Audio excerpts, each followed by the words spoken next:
How many of you know how many Episcopalians it takes to unscrew a light bulb?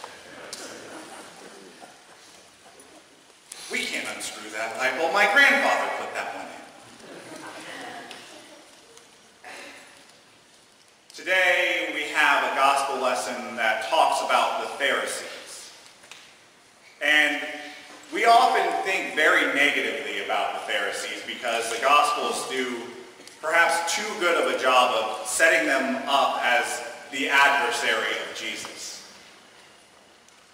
But if we look at what the Pharisees were really trying to do, we would recognize that we are much more like them than maybe we would care to admit. Because what the Pharisees are about doing is they're looking at what we heard from Deuteronomy this morning, that the laws and traditions that have been handed down through Moses and from generation to generation, this is what sets them apart. This is what other nations and kingdoms will look to and see that truly this is a righteous kingdom, a priestly kingdom. And it's holding to the law and the traditions that gives them that identity as being set apart and chosen by God. And so imagine that here they are with their beautiful traditions and their laws and the things that everyone observes. And this is in a time where they are being severely oppressed by Roman rule. And this is the one thing they have that sets them apart, that they can find a common identity in. And this Jesus person comes along, gathers a whole bunch of followers, and starts saying, you don't have to hold to those traditions so tightly. Their very identity is seemingly being taken away. It's an important message for us to remember today. Because I think we can easily see from multiple perspectives some people who we would call the Pharisees of today. The ones who are holding tight to tradition. And it's important that we see that these are people who are not holding tight to tradition because they want simply to set themselves apart and above and to oppress others.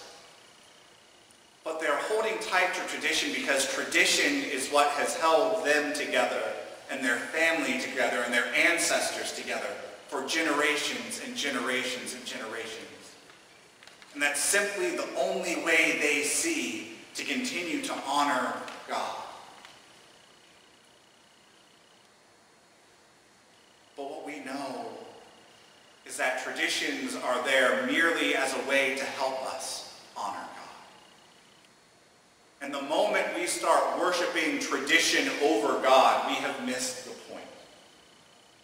And that tradition no longer serves its purpose.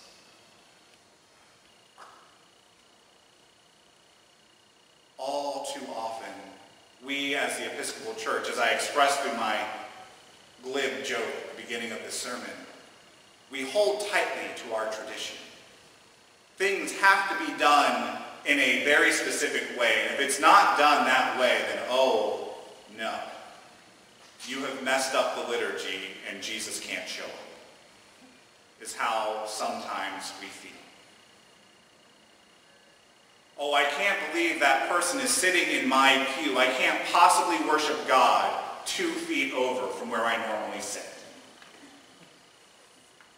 Oh my goodness, that acolyte has on flip-flops instead of nice dress shoes. I can't worship if I can see someone's feet standing at the altar. Those are the kind of things we say, and I say them intentionally as absurd because the truth is the traditions that we have are there for a reason, and it's not just to serve the sake of tradition. At the end of the day, we're called to worship and honor our God. And if that's what we're doing, if it doesn't fit our little box, it's okay. It's okay. But it's also important to remember that there are people that just can't see that right now. And that's okay too. We don't have to view someone who looks at the liturgy or the church or the traditions of Christianity differently than we do as our enemy.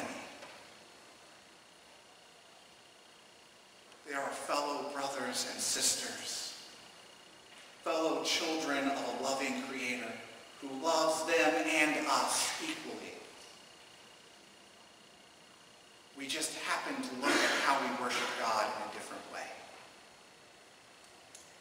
At the end of the day, we all want to worship and honor God. We all want to follow God's commandments. We all want to love God and love our neighbor as best we know how. The message for us this morning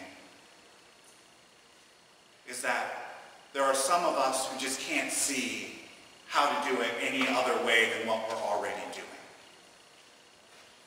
And it's time for us to open our hearts and our eyes and our minds to envision something new and see that maybe some of the new things that are going on that maybe feel weird are still things that honor God.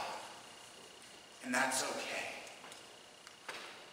And for those of us on the other end who are wanting to do more and varied things, we have brothers and sisters who aren't ready to let go of the traditions and don't realize that they're grasping a tradition so tightly that they're ignoring other things. And that's not because they're intentionally being blind. But the traditions are what have held the church together for centuries, for millennia. This doesn't have to be an either-or situation. I heard a wonderful analogy the other day that it's less about finding a balance and more about adjusting the bass and treble. Where you have your two little knobs on your radio and one is for bass and one is for treble. If you have the bass up, you can still lift up the treble and you don't have to bring the bass down. The truth is, we live in a world where each and every one of us can be lifted up as a beloved child of God. Each and every one of us is honored and respected and loved and cherished by God. And we, as followers of Jesus Christ, can also love and cherish every single person. It may be a difficult task. We may make mistakes from time to time, but it can be done. There doesn't have to be an other. There doesn't have to be a group that is less than we are in order for us to be lifted up.